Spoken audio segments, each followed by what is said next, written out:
ప్రతి పోలీసు వ్యక్తికి కూడా చెప్తా ఉన్నా, మీ టోపీ మీద ఉన్న 3 సింహాలకు కనిపించే ఆ సింహాలకు సెల్యూట్ కొట్టడం మొదలుపెట్టండి.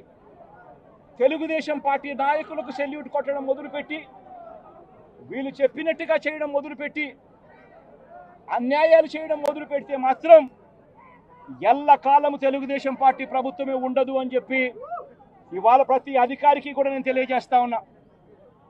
రేపొద్దున మళ్ళీ మా అధికారం వస్తుంది. వచ్చినప్పుడు అన్యాయం చేసిన వీళ్ళందరినీ, వీళ్ళ అధికారులందరినీ, అన్యాయం చేసిన ఈ నాయకులందరినీ కూడా బట్టలు కూడా తీసి నిలబెడతామని చెప్పి కూడా ఈ సందర్భంగా తెలియజేస్తా ఉన్నాను. ఎవడిని వదిలిపెట్టేది ఉండదు. ఇదే వంశీని అరెస్ట్ చేసేటప్పుడు సిఐ అన్నాడట, నేను 1.5 సంవత్సరంలో రిటైర్ అయిపోతాను అని చెప్పి. రిటైర్ అయిపోయినా కూడా, సప్త సముద్రాల అవతల ఉన్నా కూడా మొత్తం అందరినీ కూడా పిలిపిస్తామని చెప్పి కూడా ఈ సందర్భంగా చెప్తా ఉన్నా. చట్టం ముందు నిలబడేట్టుగా చేస్తాం, బట్టలు ఊడదీస్తాం, న్యాయం జరిగేట్టుగా చేస్తాం అని ప్రతి ఒక్కరికి కూడా తెలియజేస్తా ఉన్నాం. ఈ మాదిరిగా అన్యాయం చేయడం మొదలు పెడితే మాత్రం ఖచ్చితంగా ప్రజలు, దేవుడు ఇద్దరు కూడా వీళ్ళను శిక్షించే కార్యక్రమం ఖచ్చితంగా జరుగుతుందని చెప్పి సందర్భంగా మరొక్కసారి వీళ్ళందరికీ కూడా చెప్తా ఉన్నాం. అన్యాయంలో భాగస్వాములు కావద్దండి. మీ టోపీ మీద ఉన్న సింహాలను గౌరవించండి, వాటికి సెల్యూట్ కొట్టండి, మీ వ్యక్తిత్వాన్ని కాపాడుకోండి అని చెప్పి ప్రతి అధికారికి కూడా ఈ సందర్భంగా తెలియజేస్తా ఉన్నాం. ప్రజాస్వామ్యం కూలిపోతా ఉంది అని చెప్పడానికి ఇవన్నీ నిదర్శనాలు. ప్రతి కేసు ఇల్లీగల్ కేసే.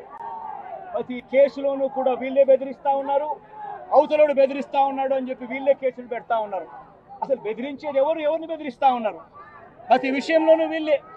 పారిశ్రామికవేత్తలను వదలడం లేదు, రాజకీయ నాయకులను వదిలిపెట్టడం లేదు. ప్రతి ఒక్కరిని కూడా వీళ్ళే బెదిరిస్తా ఉన్నారు, అవతలోడు బెదిరించినాడు అని చెప్పి మళ్ళీ ఎదురు కేసులు పెడతా ఉన్నారు. ఇవన్నీ ఊరికే పోవు, ఇవన్నీ కూడా మళ్ళీ వీళ్ళకి చుట్టుకుంటాయి.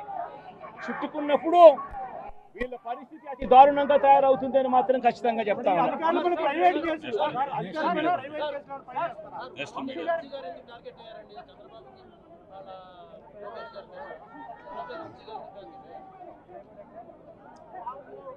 వంశీని ఎందుకు టార్గెట్ చేస్తా ఉన్నారు అనేది చంద్రబాబు నాయుడు గారికి వంశీని చూస్తే తన సామాజిక వర్గం నుంచి ఒక వ్యక్తి ఎదుగుతున్నాడు, చంద్రబాబు నాయుడు గారి కన్నా గ్లామరస్ గా ఉన్నాడు, లోకేష్ గారి కన్నా గ్లామరస్ గా ఉన్నాడు, ఒక మనిషి ఎదుగుతున్నాడు అని అంటే తట్టుకోలేడు తన సామాజిక వర్గంలోనే. అందుకని కొడాలని నేను చూసినా ఆ మనిషికి జీర్ణించుకోలేని ఆక్రోశము, వంశీని చూసినా కూడా జీర్ణించుకోలేని ఆక్రోశము. ఎందుకంటే చంద్రబాబు నాయుడు గారి కన్నా చక్కగా ఉంటారు కాబట్టి వీళ్ళిద్దరు. అవినాష్ కూడా పాపం ఎప్పుడో ఒకసారి టార్గెట్ అవుతాడు, ఎందుకంటే లోకేష్ కన్నా చక్కగా ఉన్నాడు కాబట్టి. ఇది చంద్రబాబు నాయుడు గారి మనస్తత్వం. ఆయన కొడుకు ఆ సామాజిక వర్గంలో వాళ్ళు మాత్రమే లీడర్లు. వాళ్ళకి ఎవరైనా పొరపాటున వాళ్ళకు అనుకూలంగా లేకపోతే సామాజిక వర్గం నుంచి వాళ్ళని వెలేయడము. ఇది చంద్రబాబు నాయుడు గారు, రామోజీరావు, ఆంధ్రజ్యోతి రాధాకృష్ణ, TV5 వీళ్ళు ముగ్గురు. నిజంగా ఇది ఒక మాఫియా రాజ్యం. చంద్రబాబు నాయుడు అనే వ్యక్తిని ముఖ్యమంత్రిగా చేయడం కోసం, చంద్రబాబు నాయుడు అనే వ్యక్తికి ఓట్లు వేయించడం కోసం ఒక మాఫియా సామ్రాజ్యం వీళ్ళంతా.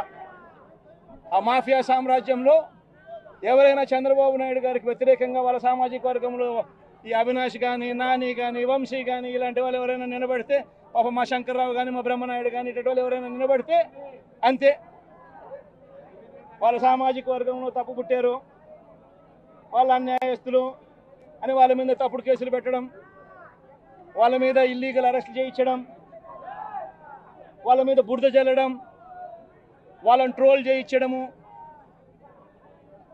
ఇవన్నీ కూడా చంద్రబాబు నాయుడు గారి నైజం, లోకేష్ గారి నైజం చూపిస్తుంది ఇవన్నీ కూడా.